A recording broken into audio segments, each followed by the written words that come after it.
French officials say they are seeking a second fugitive directly involved in the Paris attacks. 3 officials speaking anonymously said that an analysis of the series of attacks on November 13th indicated that one person directly involved was unaccounted for. 7 terrorists died Friday night after killing at least 129 people and injuring hundreds more at multiple sites in Paris. French and Belgian authorities have issued a warrant for one person, 26-year-old Salah Abdeslam, but officials said the second fugitive has not been identified. Abdeslam and one of his brothers booked a hotel and rented a house in the suburbs of Paris several days before the attacks. Another brother, Mohammed, urged Abdeslam to turn himself in.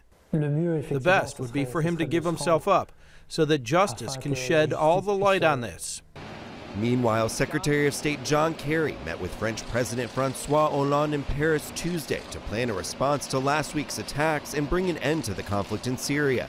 I'm confident that over the next days, Paris, which knows how to rebound, will do so. Hollande said his country held an indestructible attachment to liberty.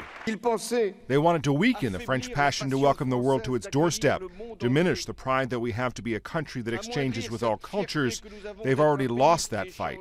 Paris is still on edge, with the Eiffel Tower closed to the public again Tuesday. France has also invoked a never-before-used article, asking for assistance from EU members. The French defense minister said all 27 of France's EU partners responded positively. Now, what's this actually going to mean in practice? Well, either taking part in France's operations in Syria or Iraq, or by easing the load or providing support for France in other operations, so lightening our load elsewhere.